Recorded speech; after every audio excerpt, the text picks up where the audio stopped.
And this is how I feel about shows that mean so much to me. And they're not sitcoms, but like to me, it was Star Trek, Dark Shadows, The Night Stalker, that stuff. It was dependable. Yeah. Star Trek was on every night at 6 and it would show up on time every night. It was not a variable. Yeah. It was not, if I'm lucky, Star Trek will be on. If Star Trek feels like being on, it'll be on. If it doesn't feel like being on, it's not going to be here. Yeah. I know where my Star Trek, I'm getting my Star Trek. Right. And that meant a lot to when you're in chaos, that there are these pillars that are always going to be there. Oh, absolutely. Yeah. 100%. Like the familiarity for me with sitcoms, it was like, I know they're going to figure it out at the end of this episode. Right. When I started making this podcast, I felt incredibly alone. Not because I didn't have support. You've heard how close I am with Casey and Carson, and my husband Brad has been by my side through every second of this. But when you spend your life on stage, you become very aware of the assumptions people make about you. And that applies to offstage too. People think they know you because they know the version of you who can joke about OCD or talk about family trauma, because you must have already processed it enough to turn it into a bit. They don't see the years before that, when you were living through experiences that seem impossible to explain, while wondering whether anyone would even believe you if you tried. After my mom died, I realized something I hadn't really let myself fully admit I wanted. I was never going to get the conversation I'd secretly hoped for. The one where my parents looked at me and said, "We know. We understand what happened to you. We understand what we put you through." I'd long chosen to love both of my parents so deeply, despite everything. But there was still a part of me that wanted someone to tell me I wasn't crazy for reacting the way I did. And that's a lonely place to be.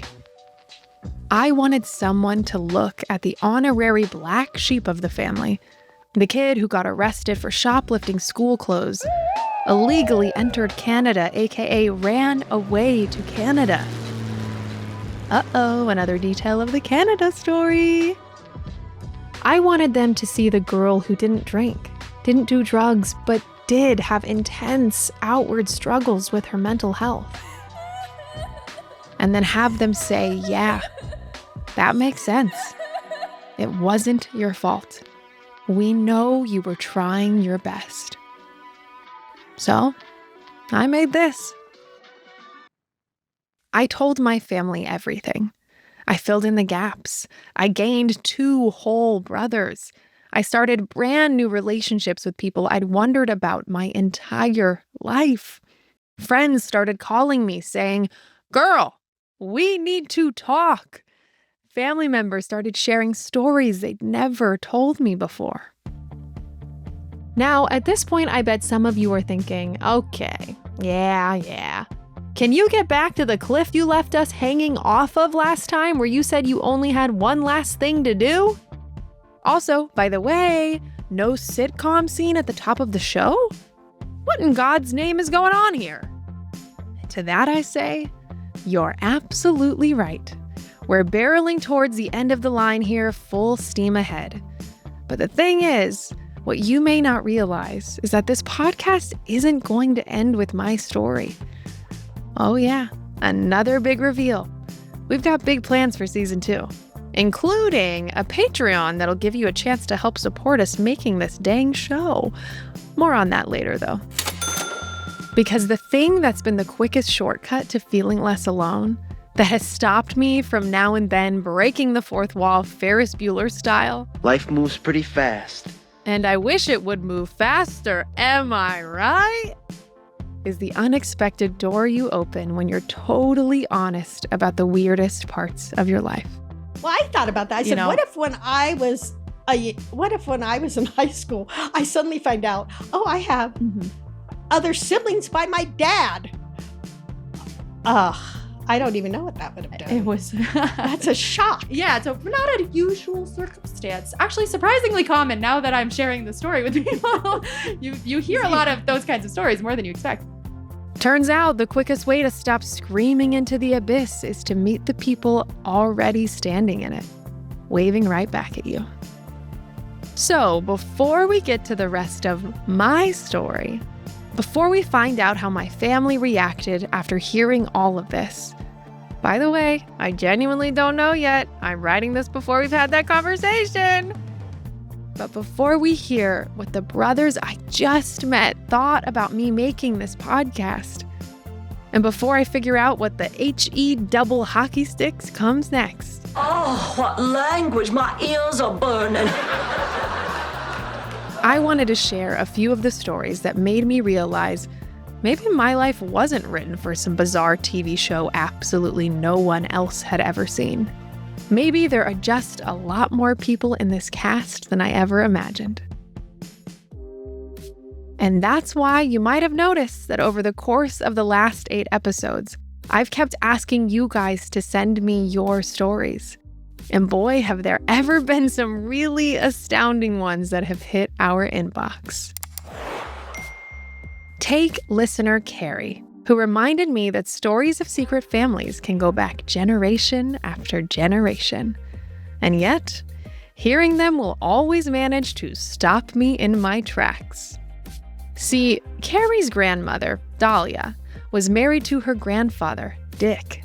And yes, unfortunately, his name was also a personality trait. Dahlia and Dick had one daughter, Carrie's mom. Now, Dick and Dahlia also had another couple they were incredibly close with, Anne and her husband, who, just to make this story as confusing as humanly possible, was also named Dick. 2 Dicks! Great start. At some point, Grandpa Dick pushed Dahlia down a flight of stairs in an attempt to kill her. Classic 1960s marriage stuff. And if it sounds brutal to say it like that, don't worry. Carrie had just as much of a sense of humor in sharing all of these details as I have with mine. Anyway, Dahlia survived, divorced him, and because this was the era where apparently everyone had their priorities in order, she was effectively kicked out of the Catholic Church for getting divorced.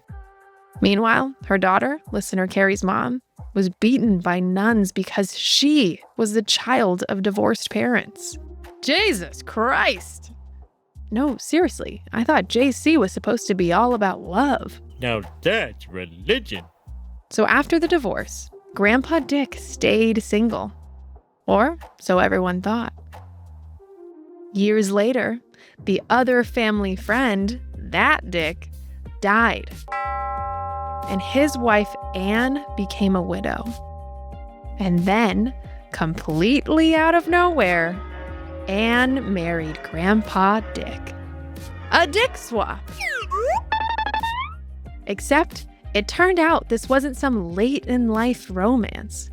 They'd actually been having an affair for decades. An affair that produced 2 daughters. Meaning, Carrie's mom eventually discovered that 2 women she'd always known as family friends were actually her sisters. And the secret finally came out during, you guessed it, a deathbed confession. Another secret family classic. Grandpa Dick was dying in the hospital when he took one of those daughters' hands and told her he was glad she'd had another man to raise her. Yowza. Carrie, I get it. After that, for our listener Carrie, decades of decisions made perfect sense. Why Anne married Grandpa Dick after her husband died. Why everybody behaved the way they did. Why there always seemed to be something just slightly off. Because once you know the secret, you start seeing the entire story differently. Thank you, Carrie, you hilarious badass, for submitting that truly unhinged family story. Lest we forget, people have been dealing with these kinds of shenanigans long before mine. Carrie ended her email by saying something that immediately felt relatable as hell. She told me she uses her aforementioned sense of humor to deflect. Now, That is a trauma club kid if I've ever met one. It also made me wonder why so many of us do that. Why some people seem almost wired to take the worst thing that's ever happened to them and somehow turn it into the funniest story you've ever heard. So I sat down for a quick chat with someone who's made a career out of balancing those two very things. Prolific stand-up comedian, writer, actor, and casual little flex here, former executive producer of The Simpsons, where he worked on more than 100 episodes, Dana Gould. He's also the creator of IFC's cult hit Stan Against Evil, a show inspired in part by his own father. Oh, and because Hollywood is hilariously small, Stan Against Evil also features an appearance by Valerie Tossi, the actress who plays my mom in the sitcom retellings of my life that are usually at the start of every episode. We talked about what it means to turn pain into comedy, whether we realize we're doing it at the time, and why some of the funniest people you've ever met also happen to be carrying around some of the heaviest stories. From Next Chapter Podcasts and Companion Arts, this is Everybody Knows But Me, Episode 9, the one with Dana Gould's fictional father. I kind of wanted to start with, because one of the things I'm doing is using sitcoms to create the world I always wanted. And, Sure, yeah, I get that, yeah. I watched that growing up to lose myself in them desperately and be like, God damn, I wish my only problem is that my parents found a cigarette in my room. Not, and then I would just eat it and be like, it's gone. And so one of the things that's like, I've been living in the sitcom world so much that I wanted to ask you, is there a sitcom world that if you could choose to live in, that you would want to live in most? Well, I would have to say the one that I did live in was The Odd Couple. That was my childhood of being a really weird OCD. Do you have OCD? Well, no, I don't have it. It's just not been diagnosed, but I grew up in a house full of chaos. Mm-hmm. Everybody was drunk. Everybody. And I didn't drink. I was also like, I'm talking about like I was 9, 10, 11. Yeah. I never did, but so I needed to create order, and I was just constantly cleaning up because nobody was. Yeah. And I was just trying to have some kind of order. And so I always related to The Odd Couple of just Felix constantly walking around, picking up, cleaning up after Oscar. In terms of the world that I would live in, I would have to say the world of Stan Against Evil is sort of the world that I wanted to live in because it's one I made. So I was like, I live in that one. You had a unique opportunity to make the world, right, which is what I'm trying to do now. And sure. And I love how yours is so you. Like yours is obviously blends those genres. Yeah, but you can't escape that. That's what I'm learning every day that I work is that wherever you go, there you are. And that means creatively too. What I'm starting, the idea that I'm working on now started off nothing to do with me.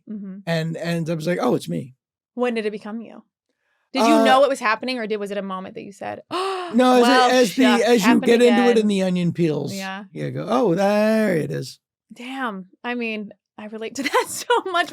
Even when you think you're processing something, I feel like I'm writing an entire podcast to process something. Right. Fully knowing that I'll think I close it will help you. It will help. Like they always help.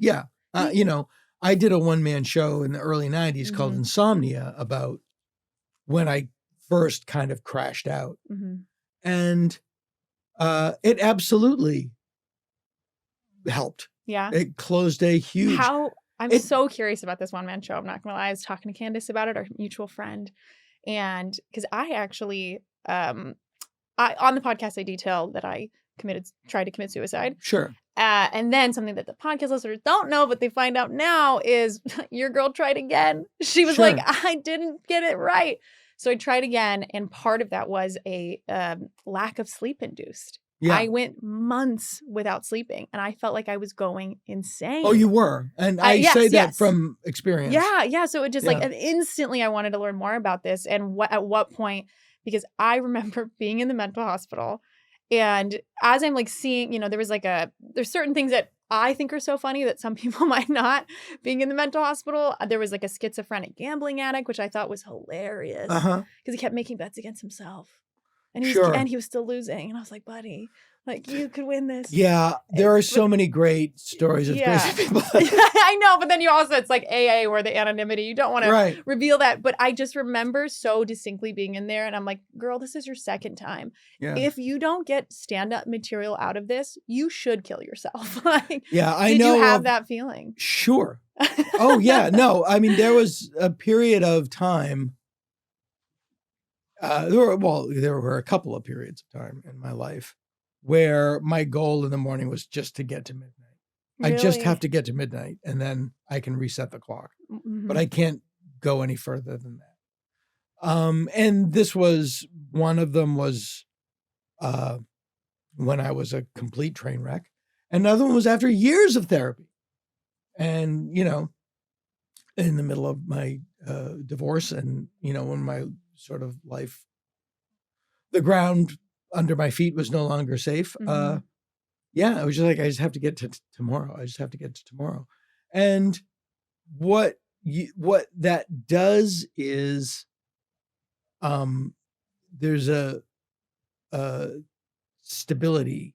If you can stay stable and just keep showing up, to use a expression, the world around you changes. Sometimes it's like chasing a horse on a merry-go-round. Mm-hmm. If you just get off the merry-go-round and stay there and don't do anything, but don't die, the horse will come around. Mm-hmm. You know, and that's you know, that's a lesson that you learn the hard way. Yeah. But you made a whole show about it. Yeah, that was in 1991 or two. I had the first time I had a little crash out in September of 1991 where I started having panic attacks. And then and I'd never had one before and I didn't understand what was going on. And then and insomnia had always dogged me. And I did a one-man show about it. And it was really about the first time I realized that I wasn't okay. In the broader sense of like Yeah. childhood coming up. And that, yeah, all of those things that I Yeah. took for granted as your, like, that it wasn't me. And, you know, and this sound, I don't know if you can relate to this. You know, I had to parent myself. Yeah. Yeah. And I was a lousy parent. I should have read a few books. How could you? Yeah, but and the thing that healed that really in terms of like my day-to-day functioning and stuff. I mean, on an intellectual level, it's always there because you are who you are. But in terms of my happiness and my sanity, having kids heal that. Wow. Correcting that. I've always wondered You know. that. I'm not gonna lie. Like, Yeah. I feel the exact same way. Definitely parented myself. Yeah. Both my parents were addicts. Yeah. And so when you Same. say you had a drunk household, I'm like, oh boy, do I relate. Yeah. You know, and And because addicts, people don't realize it's not just that they're not present in the moment. It's that they are the age at which they became addicts. yeah, You know, my parents are both 15, 16 years old, when they started using. drinking. Yeah.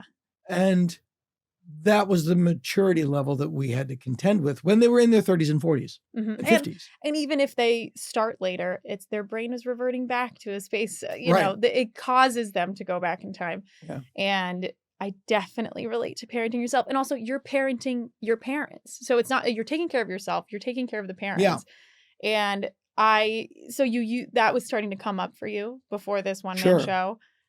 Well, no, what the first one, insomnia, that I talk about was just, my body said, like, I wasn't dealing with the things that were wrong in me because I was a comedian and I was able to process that stuff on stage and be rewarded for it, you know? Yeah.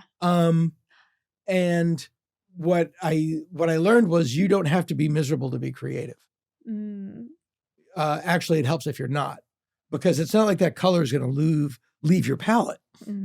but you can be happy and just go to that place creatively. Yeah. You don't have to live it. And that's so interesting. I love what you just said about you're getting rewarded. And so imagine your brain internalizes laughter and applause as I did that. I made the joke about the bad thing. Right.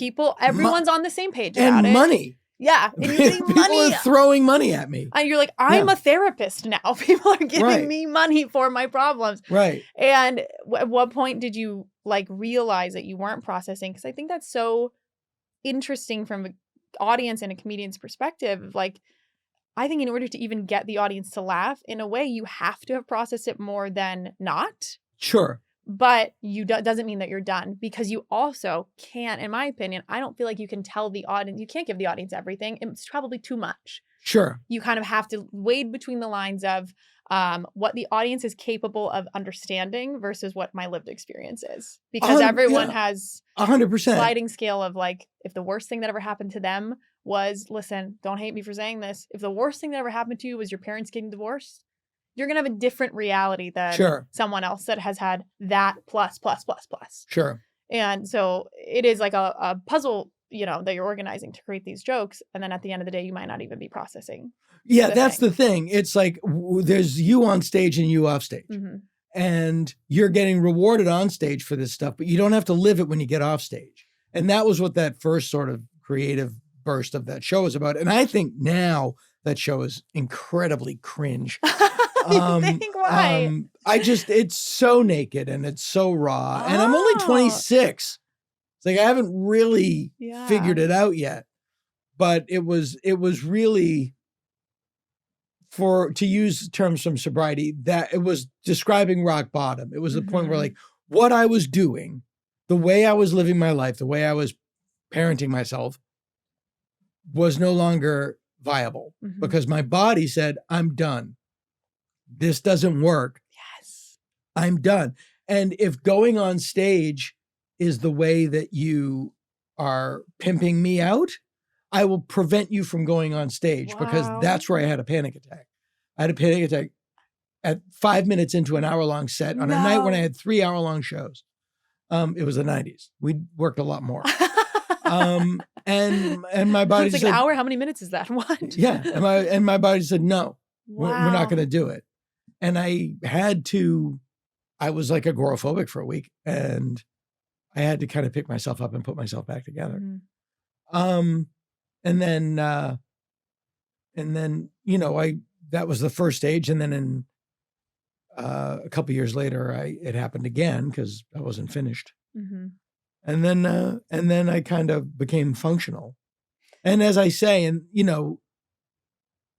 I was 29 the second time I kind of crashed out. And that was the real 11 days without sleep. And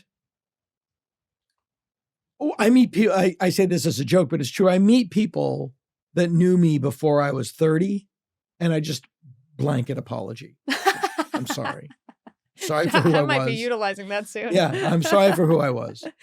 It's such a different, the saying is like, in your 30s, you really find yourself. And I'm like, I hate that that's right. But it's not, it's not right because it's always the 30s necessarily. There's different reasons people get there. It depends on, that's not true. It can be, I know people that find themselves in their 40s, 50s, 60s, Yes, exactly. Like for me, I feel like the reason I was able to find myself was because both my parents died. Like it unburdened me from any responsibility I had to them anymore.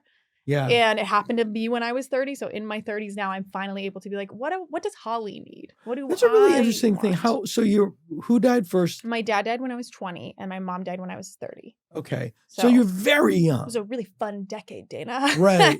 But see, I see that as, and I guess and especially with your dad, because you hadn't resolved anything. Right. But in a way, was it freeing? Really freeing. Yeah. Like, I would say that's the thing. I love talking to other people that have either dealt with grief or addiction or anything. When that thing is removed from your life, it's a very complicated relationship because you are so happy it's over and you're so happy, but there's also like say somebody is an addict and they die from their addiction, and there's this dual-sided grief. And you're like, I miss this person. I want them back more than anything, but God, is my life easier. Right. And so that's how I felt. Like, I finally felt like I could focus on my life, whereas before I didn't even know how much I was living my life for somebody else. Right. And I never would have, I don't think I would have known if she stayed alive. And that's the like morbid reality of trying to process that kind of grief, is like, how do you say that kindly about someone you love? I understand completely. Yeah. It's funny. But my parents lived so long. My Don't mom brag. died when she was 89, and my dad's still Wow. alive. He's 95. Holy cow. Yeah, and they're still going. So I haven't gotten there yet. Yeah. It happened a lot with. I mean, I had a much closer relationship with my mother than I had with my father, and continue to have. But my mom didn't know who I was the last 5 years of her life, so it was I kind of pre-grieved, Yeah. But you parented. and she had checked out long before that psychologically. Like her world didn't really go past the yard. Gotcha. Oh, okay. And So I was in California, and she was, I feel like that could be a beautiful phrase for something. Yeah. Her world didn't go past the yard. Yeah. Like it literally. But you parented yourself. You're talking about, and so like, what is that like to have your parents still around when you know you've parented yourself? What does the relationship become when you're now an adult parenting a child? That's a great question. It's awkward. Yeah. I bought them a house so they could have a place to live. And I was the fifth of six. Wow. And I wasn't the one that was supposed to be the provider. And there's a lot of resentment. But between your siblings and you Yep. from that? Wow. Yep. Not everybody, but some. But some. Interesting. Yeah. And I think my dad, but he's actually very good about it. Credit where credit is due. But yeah, there was a lot of, I live in California and they live in Massachusetts, and I can go home for 2 days. And you have that built-in distance. That's really nice. Right. And after 2 days, I'm like, okay, tomorrow we're leaving. I feel like that's the beauty of family. You always just give yourself less time with them than you think you need. You think you want a week with them, don't do it. Yeah. Yeah. You always do. Don't. Yes. And then you get there, gotta you're get like, the I gotta memories get out of in. it. You're like, no. It turns out the best memories only happen in 2 days. Well, Everything else. there's magical thinking. Yeah. It's like, and then we'll be close again. You were never close. No. Yeah. But your parents all lived out here, so you never had distance from them. Did you ever you grew up in Southern California? I did, yeah. And did you ever live anywhere I else? didn't. I stayed at home. The first time I ever moved out was with my husband. Uh-huh. And because, I mean, when you're parenting your parent, how do you leave? Like, Right. when it comes to the time of you leaving, I'm like, oh, this is what parents feel like when their kids go out of town, like to college. Now I'm the one leaving my mom, and she did die shortly after that. So there's this complicated feeling of what, like, if I had stayed, Right. could I have saved her? Which is none of it is how that works, but you are going to feel it regardless. And you can only start to like tell yourself that's not true, I think, when you've completely removed yourself from, and for me, that was loss. Like through loss, I was able to start talking to myself differently. Right. And you don't have that person that you're trying to finalize a negotiation with. Yeah. Yeah. It's like it's over. Now it's just me and my OCD. Sure. That's Yeah. why when you said OCD earlier, I was like, I wonder if there's a through I'm line sure I there. have it. I'm psychotically clean, in terms of like Yeah. tidiness.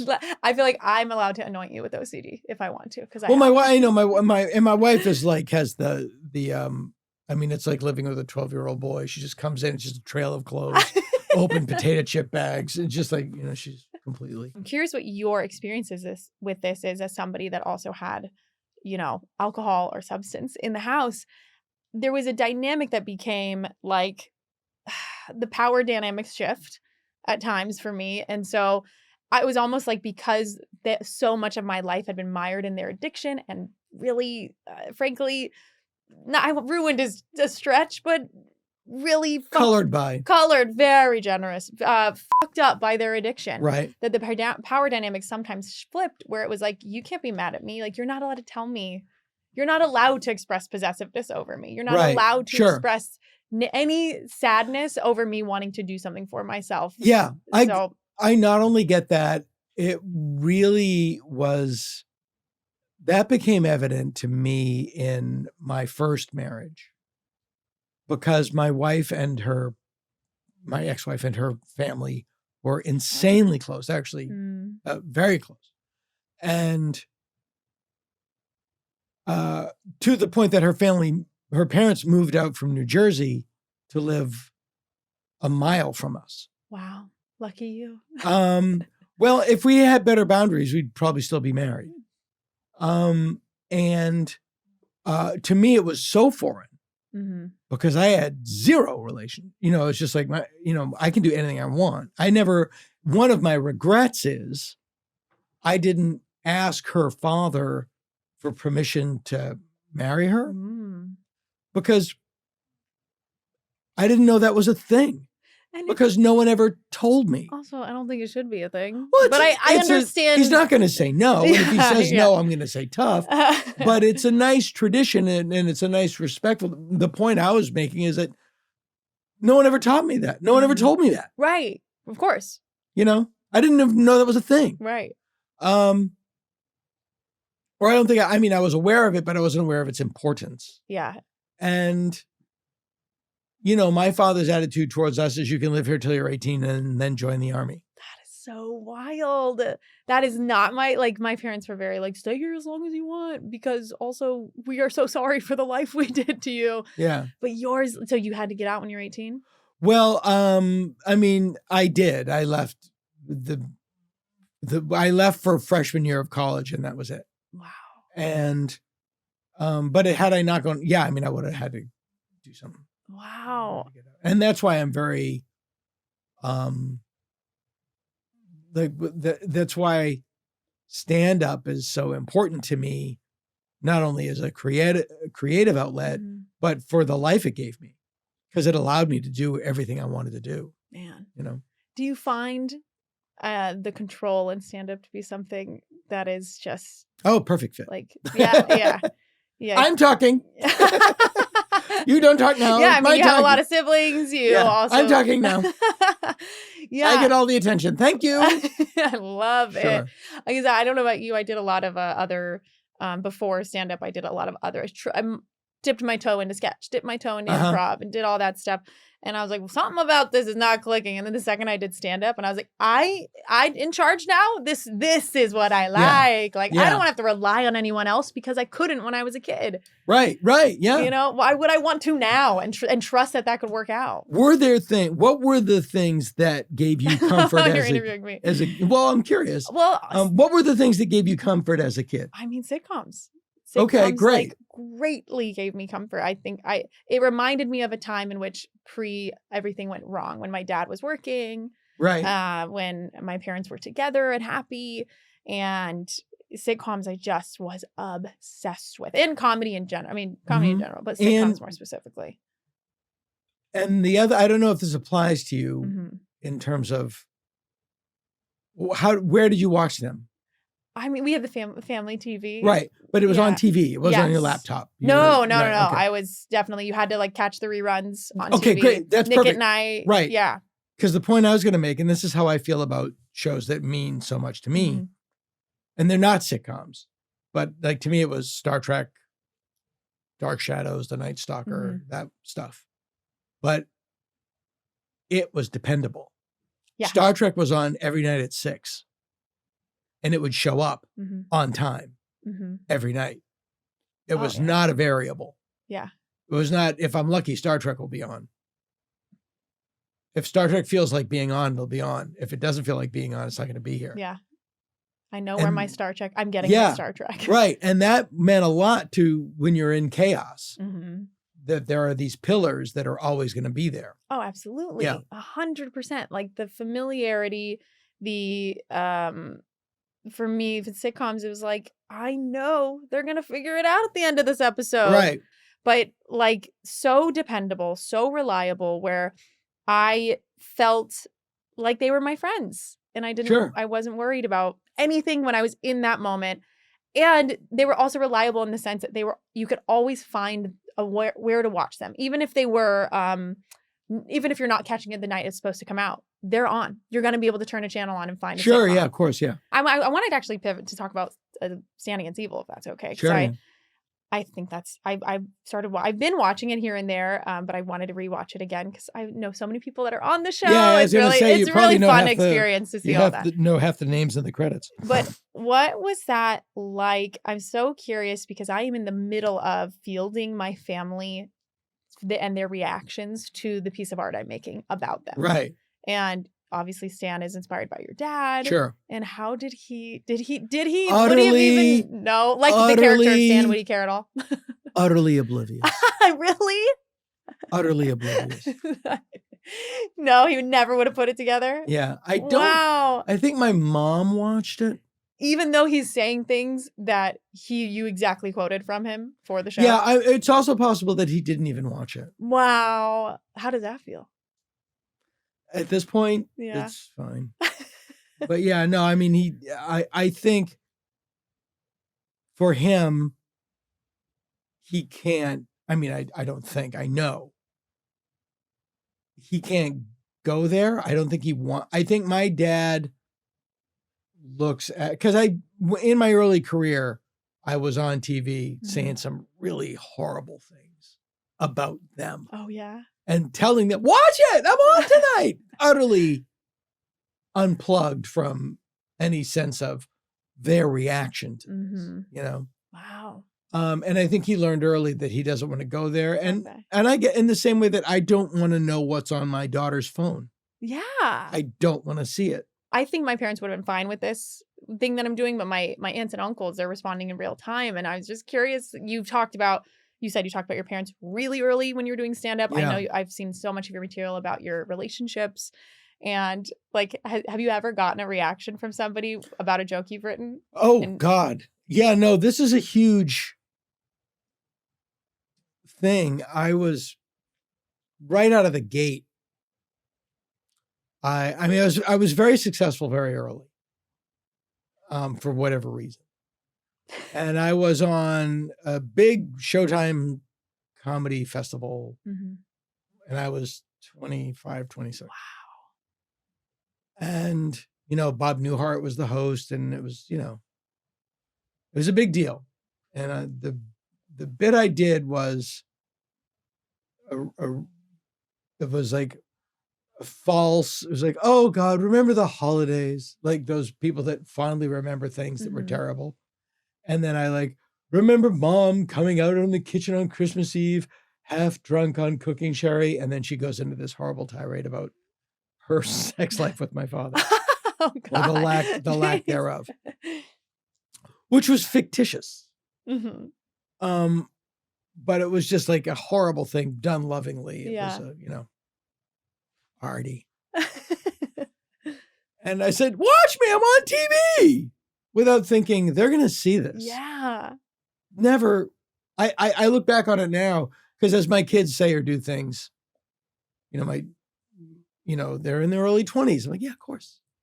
Think of all the wonderful decisions you made at that age. I'm mortified. I'm like, I don't relate to that girl. I don't know who she is. Yeah. And I was sitting on a plane because it was live. And I was sitting on a plane with a comedian named Larry Miller, if you know who Larry Miller is. And we're flying back from Montreal where the special was. And my dad said, I called him up, you see it? Yeah. I didn't care for what you did. Here's your mother. And I told Larry that. And Larry said, that is, go straight to the psychiatrist's office. Do not pass go. Do not collect $200. Oh, no. But yeah, of course that was his reaction. Yeah. Of course that was his reaction. And I was completely. I mean, maybe one would argue you had to be oblivious to test those waters and see where the line might be that you want to create. Well, people that were raised by children that are adults, but emotionally, people that are dealing with an addiction don't have boundaries. And that was just, it's not only that I didn't have boundaries, I wasn't aware that boundaries were a thing. Totally. And that was just like, if I'd had an awareness, I would have gone like, don't do this. Not having boundaries. Or don't expect a positive reaction to it. I think not having boundaries is like there's such a con and there's such a pro. And I feel like part of the pro, and I wonder if you experienced this as somebody that like dealt with so much addiction or neglect, is like I feel like I'm a pro at immediately getting to the hard stuff with people in a way that I am not trying to. I am not trying to do this. Right. But there's something recognizes in each other. Someone finds that safety in game recognizes lack of boundary game. And then we go deep and then like there's cons to that because then people feel way closer to you than you intended. Sure. That happens too. Well, there's a weird bond with trauma bond. Yeah. Yeah. But you can trauma bond, like that happens on stage. You say the right joke for the right person and they are instantly a fan for life. Yes, you just I spoke get that. to them and has anyone come up to you after a show and just like this specific joke? Hundreds of times. That you know, do you find them to be the same joke or is it all different jokes? Not all different. Yeah. But yeah, no, I remember specifically a young woman coming up to me in San Francisco in the early 90s and just stunning. Like this stunning, beautiful woman, young girl, early 20s, going, "Oh man, do I relate to you?" And showing me her scars on her wrists. Oh, wow. Yeah. And I was like, well, I'm not there. Yeah, but I didn't say that, but that's why I was like, oh, wow. Wow. Thank you. Are you okay? But yes, it is. It's like a bird. There's so many layers to that. It becomes a burden to be like, okay, now I am responsible. And inside in it was moment. like, broken bird, I can fix. Yeah. You're like, sign me up. Yeah. You're like, hey, do you want to buy that scar? Do you want my signature? Yeah. Borderline personality. Get over here. I'll take more personalities. Yeah. It's like a burden too when you have that no boundary thing because it's a pro of how quickly you can connect with somebody. I had to learn the hard way. Mm-hmm. No, I mean, I say that like something bad happened. It didn't. Right. But I had stalkers and I had over-enthusiastic fans or fans that think that because you talk about those things, think that they have a connection with you that they don't. And that no one else has. But right. You. And if you're married, it's like, no, we are not. Yeah. Yeah. I've had that a couple times and it's unfortunate. But I don't know. I would just argue, I think the lack of boundaries or the fluidity around boundaries is hard to navigate, but can be super rewarding. And I don't know if I'm right about, I say a psychiatrist would hear that and be like, no, don't do that. Have boundaries. But I love how quickly I can get deep with somebody. And I love that they see that safety in me.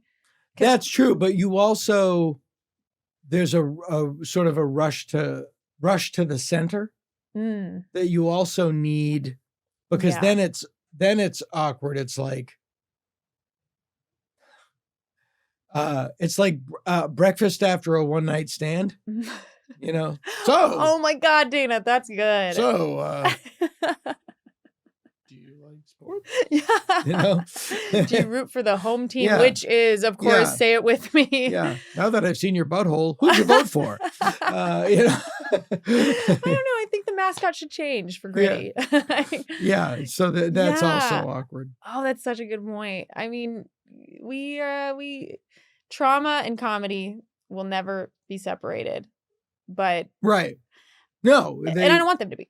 No. And when I think the best comedy comes from that. And, when I was pitching Stand Against Evil, which is a horror comedy, I would have to say like, no, screaming and laughing are very closely related. Mm-hmm. They are both involuntary reactions that reduce tension. And people scream and laugh in the same circumstance. If I'm scared, I'll laugh. My wife will scream, like going through a haunted house maze or on a roller coaster, or, I laugh. It's the same thing. Yeah. And, I think not all comedy comes from that, but the comedy that makes me laugh the deepest. But what I did was with Stand Against Evil, I took the dark energy of it, and I found a way to channel that dark energy into a show that allowed me to have a sitcom exist in it. Yeah. But I still had blood, guts, and violence and emotional and heightened emotions in a way that was palatable to the audience because it was cloaked in the supernatural. Yes, and just horror as a genre. People are there's expectations within horror that are not the same expectations in sitcoms. And I'll tell you this, I know a lot of comedians and I know a lot of people that work in horror because I'm in both camps pretty fully. Totally. 10 times out of 10, 9 times out of 10, the people who work in horror are much more emotionally together than the people who work in comedy. You find that they're more connected to like they've just dealt with reality. They've dealt with their stuff. Interesting. They've dealt with their stuff and they have a channel for it. Yeah. You know, it's like a lot of comedians, they look normal, but they'll, cut your balls off. And then you get somebody that, is all tatted up and his hair dyed black. And they're like, I love you, man. Oh my God. I love you. They're just so much more together and present emotionally. Yeah. Not in every case, but in many, many, many, many cases. Certainly the vast majority. I mean, that's like the boundarylessness of a life of like horror. If you have the life of horror, if you have the life of chaos, and then you want to go into horror, you kind of have to experience the horror itself in order to be able to share it with the world the same way you do with comedy. You're like, okay, in order for me to share comedy, I kind of have to be processing the thing, but in a different lens. Right. And horror, you have to process it in like such a different lens. Yeah, I love like Stand Against Evil. Just it reminded me. That's part of like the main reason I wanted to talk to you. And I'm so glad we're able to do this because it's what I'm trying to do with this show. It's like it's so trauma heavy. It is so sad. Objectively, I'm sorry, everybody that listened. It's so sad. And then if I don't make you laugh in it, I won't feel good about myself. Like I need to live in both zones, and it is hard. And I've like the way that you were able to do that in Stand Against Evil is something that I'm like, how can I apply that outside of horror? Like, how can I take?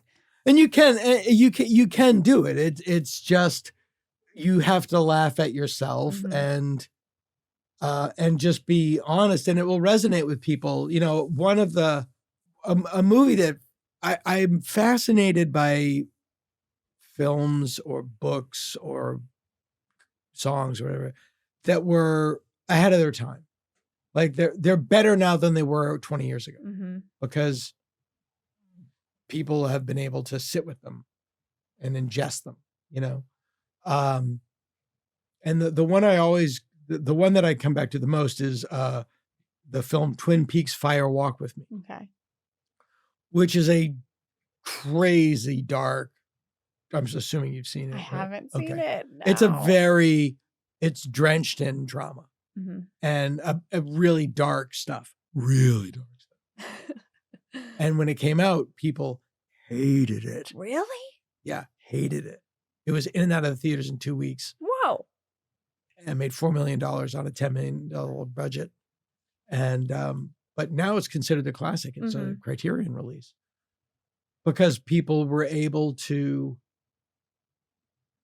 sit with it, realize what it was about, accept it, and also get it out of the shadow of the TV series, which is what it was at the time, which is a different animal.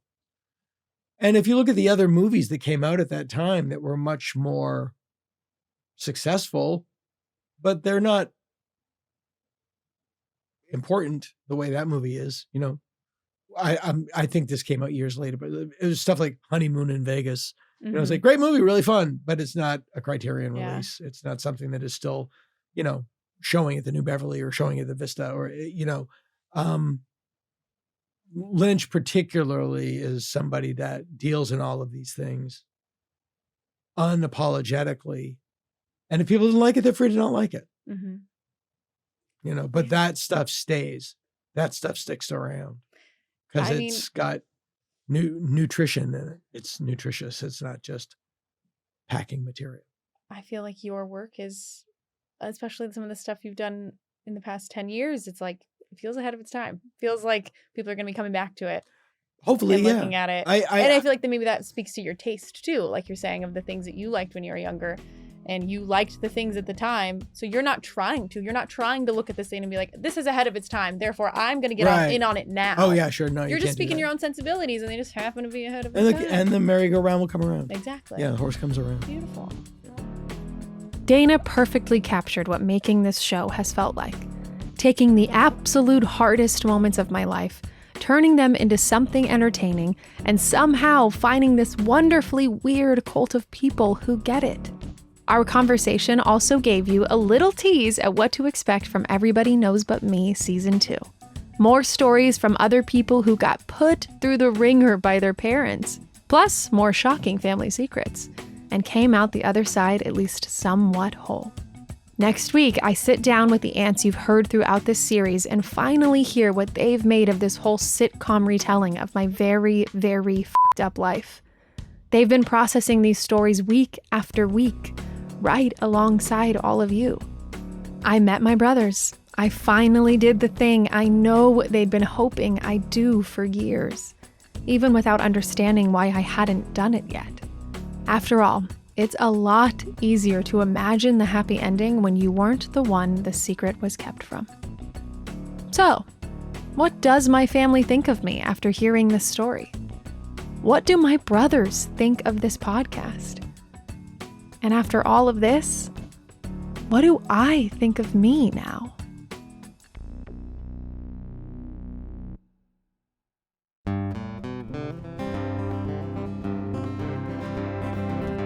I glanced out at the doorway as she slid up to the bar. Her hair was black, her skin was pale, her lips were red and one was scarred. She said, I'll have a shot and then a beer, and what's your sign, and do you have drugs, dear, and where'd you park your car?